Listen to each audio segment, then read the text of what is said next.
तो आज हम लोग श्रोडिंजर्स इक्वेशन के ऊपर जो PYQs जेई मेन और जेई एडवांस में आए हैं उनको सॉल्व करने वाले हैं। मैं इससे पहले बता दूं कि श्रोडिंजर्स इक्वेशन का पूरा थ्योरी वाला पार्ट हम लोग कवर कर चुके हैं। श्रोडिंजर्स इक्वेशन पर बेस्ड न्यूमेरिकल्स या ग्राफ वाले प्रॉब्लम्स को हम लोग कैसे अप्रोच करते हैं ये भी हम लोग डिस्कस कर चुके हैं। आज हम लोग श्रोडिंजर इक्वेशन से ही रिलेटेड ऐसे क्वेश्चंस जो IIT जेई ने पूछे हैं उनको डिस्कस करने वाले हैं। तो चलिए हम लोग स्टार्ट करते हैं। हमारा जो आज का पहला सवाल है वो जेई मेन 2023 30 जनवरी इवनिंग शिफ्ट का आया हुआ सवाल है। इसमें देखें हमारे पास एक वेव फंक्शन दिया हुआ है 2s ऑर्बिटल के लिए। 2s ऑर्बिटल के लिए वेव फंक्शन दिया हुआ है और पूछा जा रहा है कि रेडियल नोड कहाँ पर बनेगा, वो आपको बताना है a नोट के टर्म्स में। तो रेडियल नोड कहाँ पर बनता है ये हम लोग कैसे बताते हैं। तो यहाँ पर देखें साई 2s जो है ये फंक्शन जो है इसको जीरो करना पड़ेगा हमें। तो इसको जीरो करने के लिए या तो आप ये वाला पार्ट जीरो कर दें, या तो आप ये वाला पार्ट जीरो कर दें, या फिर आप ये वाला पार्ट जीरो कर दें। और मैंने आपको बताया हुआ है कि r इजकल्स टू ज़ीरो और r इजकल्स टू इन्फिनिटी इनको हम लोग नोड में कंसीडर नहीं करते हैं, इसीलिए केवल इस वाले पार्ट को हमें ज़ीरो करना होता है। ये सब हमने डिस्कस किया हुआ है। तो इस वाले पार्ट को जब ज़ीरो करेंगे तो 2 minus r upon a naught is equals to zero. तो यहाँ से निकल के आएगा r upon a naught is equals to 2। तो यहाँ से r की वैल्यू निकल के आ जाएगी 2a नोट, जहाँ पर नोड हमारा बन रहा होगा। तो 2a नोट यानी कि ऑप्शन नंबर सी जो है ये इसका राइट आंसर है। तो होपफुली ये आपको समझ में आया होगा। बहुत आसान क्वेश्चन था। ऐसे क्वेश्चंस हम लोग इससे पहले वाले वीडियो में भी कवर कर चुके हैं और विथ लॉजिक प्रॉपर हमने कवर किया है। फिलहाल आगे बढ़ते हैं और कैसे क्वेश्चंस आए हैं उनको हम लोग देखते हैं। और ये आपका जेई मेन 2022 29 जून इवनिंग शिफ्ट में आया हुआ क्वेश्चन है। ये पूछ रहा है which of the following is the correct plot for probability density, यानी कि साई स्क्वायर वर्सेज r का ग्राफ पूछा जा रहा है 2s ऑर्बिटल के लिए। ध्यान से देखें 2s ऑर्बिटल के लिए पूछा जा रहा है। तो s ऑर्बिटल के लिए चाहे साई का ग्राफ हो या साई स्क्वायर का ग्राफ हो, ओरिजिन से स्टार्ट नहीं होता, स्टार्ट हमेशा ऊपर से होता है, या कहें कि y एक्सिस को इनफाइनाइट पे टच कर रहा होगा, इस तरह से स्टार्ट होता है। तो स्टार्ट सारे ग्राफ का सही हुआ है, बहुत बढ़िया। अब हम लोग आगे बढ़ते हैं। 2s ऑर्बिटल की बात की जा रही है, तो 2s के लिए कितने रेडियल नोड होंगे ये हम लोग कैसे बताते हैं, n माइनस l माइनस 1, यानी कि 2 माइनस 0 माइनस 1 जिसकी वैल्यू होगी 1, यानी कि एक ही रेडियल नोड होगा। यानी कि ये ग्राफ एक बार टच कर रहा होगा x एक्सिस को। तो यहाँ देखें एक बार टच कर रहा है, यहाँ देखें यहाँ भी एक ही बार टच कर रहा है, लेकिन यहाँ 2 बार टच कर रहा है, तो ये गलत हो गया। यहाँ एक बार भी टच नहीं कर रहा, ये इनफाइनाइट पे टच करेगा, तो ये भी गलत हो गया। तो ए और डी हमारा गलत हो गया।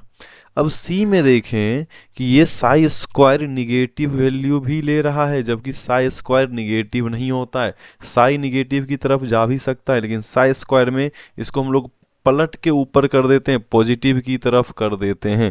तो ये निगेटिव जाने की वजह से सी भी गलत हो जाएगा और बी अपना राइट आंसर होगा। और अगर आपने थ्योरी वाला पोर्शन पढ़ा हुआ है तो मैंने एग्जैक्ट ये ग्राफ थ्योरी पोर्शन में भी कवर किया हुआ है। तो होपफुली आपको ये समझ में आ गया होगा। फॉर बेटर अंडरस्टैंडिंग हमने पूरा थ्योरी वाला पार्ट, प्रॉब्लम सॉल्विंग अप्रोच वाला पार्ट सब यूट्यूब पे पढ़ाया हुआ है, वो आप ज़रूर देख लेंगे। फिलहाल आगे बढ़ते हैं अगले क्वेश्चन की तरफ। ये हमारा नेक्स्ट क्वेश्चन है जो कि JEE Main 2021 26 Feb morning shift में आया हुआ क्वेश्चन है। यहाँ पर पूछा जा रहा है the orbital having 2 radial as well as 2 angular node is. बेहद आसान क्वेश्चन है, डायरेक्ट फार्मूला बेस्ड क्वेश्चन है। आपको अगर पता हो तो रेडियल नोड फाइंड करने का फॉर्मूला होता है n माइनस एल माइनस 1, और एंगुलर नोड फाइंड करने का फॉर्मूला होता है ये l के बराबर हो जाता है। तो यहाँ पर देखें n माइनस एल माइनस 1 आप बारी बारी से सब में लगाएंगे, तो मैं डायरेक्ट आंसर की बात करता हूँ। तो यहाँ पर ये ऑप्शन जब आप चेक करेंगे 5D वाले को, तो यहाँ पर देखें n की वैल्यू 5 है और d के लिए l की वैल्यू 2 है। तो 5 माइनस 2 माइनस 1 जब करेंगे तो यहाँ से 2 आंसर आ रहा होगा, और इसके लिए एल की वैल्यू भी 2 है तो एंगुलर नोड भी 2 आ जाएगा और रेडियल नोड भी 2 आ जाएगा। इसी तरह से आप बारी बारी से चेक कर लेना सारे ऑप्शन में, केवल बी ऑप्शन ही होगा जिसमें एंगुलर नोड भी 2 आ रहा होगा और रेडियल नोड भी 2 आ रहा होगा। तो होपफुली आपको ये भी अच्छे से समझ में आया होगा। अब फिलहाल हम लोग बढ़ेंगे अगले क्वेश्चन की तरफ। ये सवाल जेईई मेन 2021 25 फरवरी मॉर्निंग शिफ्ट का आया हुआ सवाल है। यहाँ पर देखें, the plots of radial distribution function for various orbital. इस बार देखें साई स्क्वायर वर्सेज आर का कर्व नहीं है, ये 4 pi R square into R square NL इसका कर्व है, और ये भी मैंने आपको करवाया हुआ है, रेडियल डिस्ट्रीब्यूशन भी मैंने आपको कराया हुआ है। ऐसे कर्व में क्या होता था, सक्सेसिव मैक्सिमा हमेशा पहले वाले मैक्सिमा से ज़्यादा ऊपर जाता था। और इस केस में चाहे आप S का ग्राफ ड्रॉ करें, P का ग्राफ ड्रॉ करें, किसी का भी ग्राफ ड्रॉ करें, सारा ग्राफ ओरिजिन से ही स्टार्ट होता था और हर अगला मैक्सिमा जो है वो अपने पुराने मैक्सिमा से ज़्यादा हाइट अचीव करता था। इसमें मैंने आपको नंबर ऑफ मैक्सिमाज भी बताए थे कि n-l नंबर ऑफ मैक्सिमाज बनते हैं। चलिए फिलहाल मैं इस ग्राफ को डिस्कस करता हूँ। 3s के लिए पूछा जा रहा है कौन सा सही है, तो 3s के लिए नंबर ऑफ मैक्सिमाज पहले पता कर लें। तो नंबर ऑफ मैक्सिमाज हो जाएंगे 3 माइनस 0 इज इक्वल्स टू 3। क्या यहाँ 3 मैक्सिमा है? नहीं, पहले वाले में 3 मैक्सिमा नहीं है, तो पहला वाला हमारा गलत हो गया। क्या दूसरे वाले में 3 मैक्सिमा है? नहीं। क्या तीसरे वाले में 3 मैक्सिमा है? नहीं। तो हमारा सही जवाब जो है वो चौथा वाला है, क्योंकि यहाँ 3 मैक्सिमा है। इसके अलावा 3s में अगर मैं रेडियल नोड की बात करूं तो वो कितने आएंगे, n माइनस एल माइनस 1, यानी कि 3 minus 0 minus 1 is equals to 2। आपको पता ही ऑरिजिन और इन्फिनिटी के अलावा 2 होना चाहिए, तो यहीं 2 बार एक्स एक्सिस को टच कर रहा है ऑरिजिन और इन्फिनिटी के अलावा। इस एंगल से भी देखा जाए तो हमारा यही कर्व सही होगा। और हर अगला मैक्सिमा जो है वो पीछे वाले से ज़्यादा हाइट अचीव करना चाहिए, तो वो भी चीज़ें यहाँ पर हो रही है। तो सारे जो क्वेश्चंस हैं वो बिल्कुल जो हमने पढ़ाया है वहीं से आए हैं, और इसीलिए कैसे प्रॉब्लम अप्रोच करते हैं ये भी हमने एक अलग वीडियो बना के डिस्कस किया था।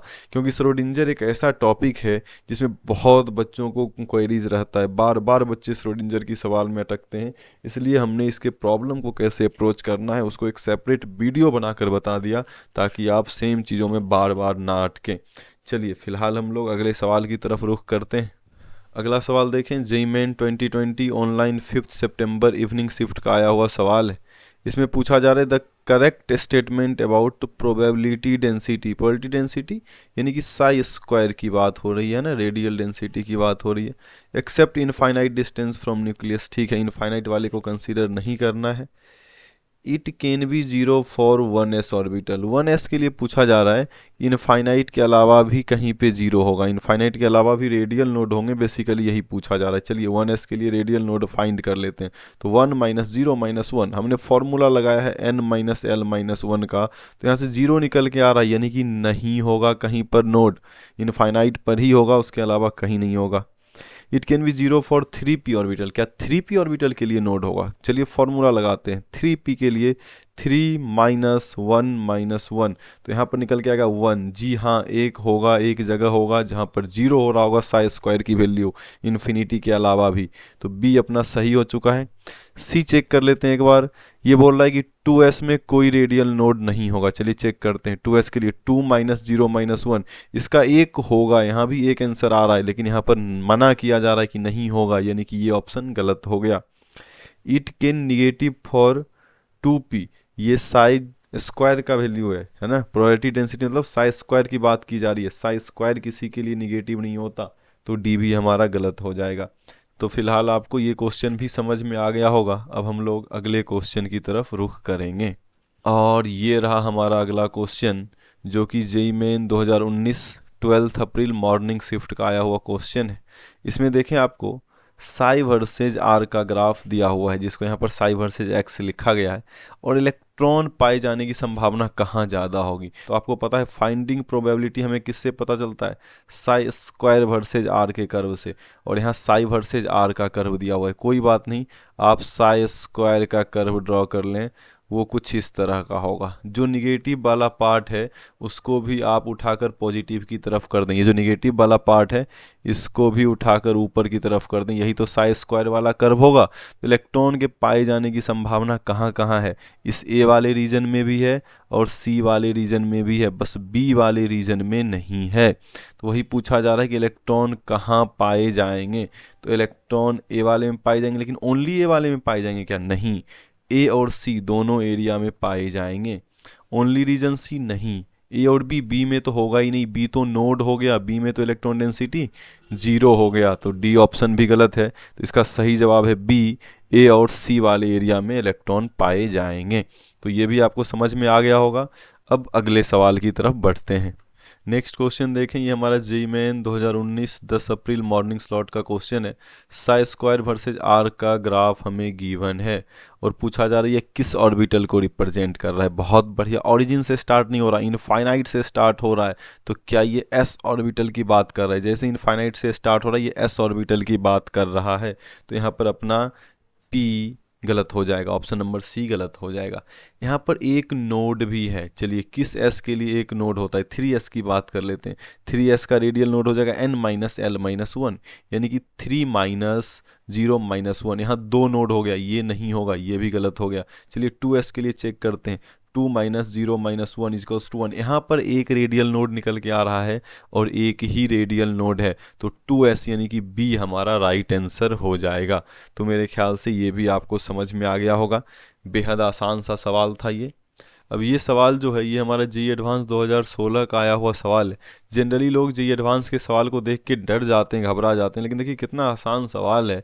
सवाल कहता है कि P is the probability of finding the 1s electron of hydrogen atom in a spherical shell of infinitely small thickness dr।